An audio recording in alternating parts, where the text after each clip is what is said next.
Hey guys what's up, एक बार फिर से आप सभी का हमारे इस वीडियो में स्वागत है। तो आज हम इस वीडियो में बात करेंगे एनपीओ के चैप्टर में जो टॉपिक है हमारा गुड्स कंज्यूम्ड बाय एनपीओ, कि जो गुड्स एनपीओ द्वारा कंज्यूम्ड किए जाते हैं उसके अमाउंट किस तरीके से हम कैलकुलेट करेंगे। ठीक है, तो यहाँ पर हम दो अकाउंट के थ्रू इस अमाउंट को निकालेंगे। सबसे पहला जो अकाउंट होगा हमारा स्टॉक अकाउंट होगा।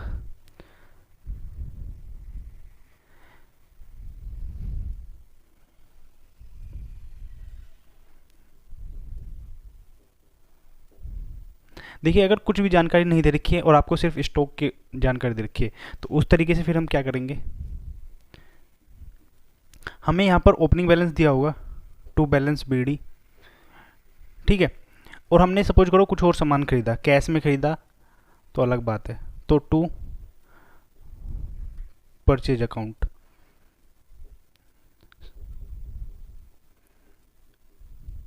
और हमने सपोज करो कुछ हमारे पास स्टॉक बचा हुआ है तो बाय क्लोजिंग स्टॉक। तो यहाँ पे क्या निकल जाएगा, by income and expenditure account. ठीक है, तो ये तो एक अलग मेथड हुआ, हम कह सकते हैं यहाँ पर गुड्स कंज्यूम्ड। ठीक है, एक तो ये हो गया। लेकिन अगर आपको यहाँ पर जानकारी दे रखी है क्रेडिटर्स की भी, यानी कि क्रेडिट परचेज की जानकारी दे रखी है, ठीक है, किसकी, क्रेडिट परचेज की, तो उस केस में देखेंगे क्या होगा।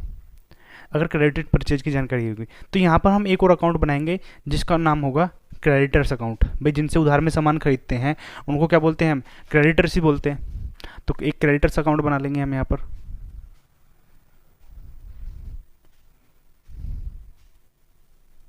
ये हो गया हमारा क्रेडिटर्स अकाउंट। तो क्रेडिटर्स के बैलेंस पहले मैं इसको यहाँ से रफ कर देता हूँ क्योंकि इसका थोड़ा सा कुछ करना पड़ेगा।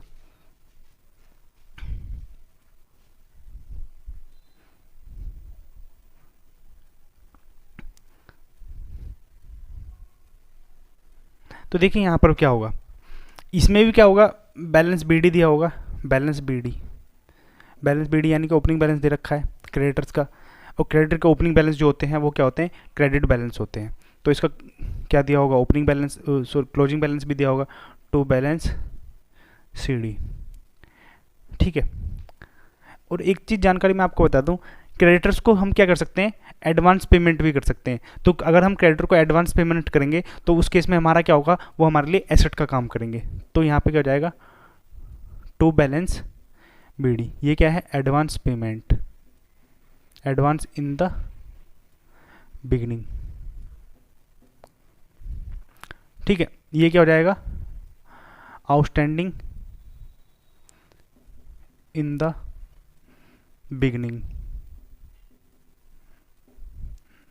मेरे हिसाब से यहाँ तक आपको समझ में आ गया होगा इतना। फिर क्या होगा, देखिए स्टॉक का बैलेंस बीडी हो जाएगा टू ओपनिंग स्टॉक, और यहाँ पर हमें स्टॉक का क्लोजिंग बैलेंस भी दे रखा होगा टू क्लोजिंग स्टॉक, कुछ भी अमाउंट दे रखी होगी। अब हमने क्या करा, यहाँ से परचेज करी, तो जब हम परचेज करेंगे तो एंट्री क्या होगी, purchase account debit to creditors account, क्योंकि हमने उधार में सामान खरीदा है। तो यहाँ पे क्या हो जाएगा, बाय परचेजेज अकाउंट। ये क्या है, हमारी क्रेडिट परचेज। ठीक है,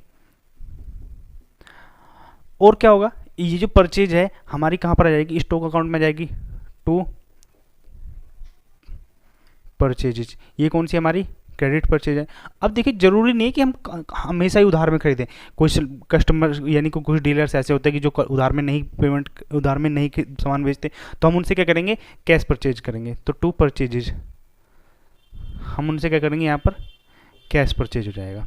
ठीक है, अब यहाँ पर हमारे पास कुछ पहले सामान बचा था, कुछ हमने और खरीद लिया, और कुछ कंज्यूम करने के बाद कुछ सामान अभी और बचा हुआ है। सपोज करो हमारे पास 10,000 रुपये का सामान पहले पड़ा था, हमने 60 का और ख़रीद लिया, तो टोटल कितना हो गया, 70 में से मेरे पास कितना बचा हुआ है, 10,000 का बचा हुआ है। 10 का ना, आप 20 का मानिए। तो अभी हमने कितने का बचा है, टोटल हमारे पास सामान था 70 का, 20 का बचा हुआ है, तो हमने कंज्यूम्ड कितने का कर लिया होगा, 50,000 रुपये का। तो उसी तरीके से यहाँ पे क्या जाएगा, by income and expenditure account, income and expenditure account ये क्या हो जाएगा हमारा, गुड्स कंज्यूम्ड। ठीक है, इस तरीके से ये था हमारा कौन सा topic, goods consumed by NPO. इसमें अगर आपको अभी भी कोई डाउट है तो आप कमेंट करिए, कमेंट में आपको उसका रिप्लाई मिल जाएगा। बहुत ही आसान सा टॉपिक है एनपीओ।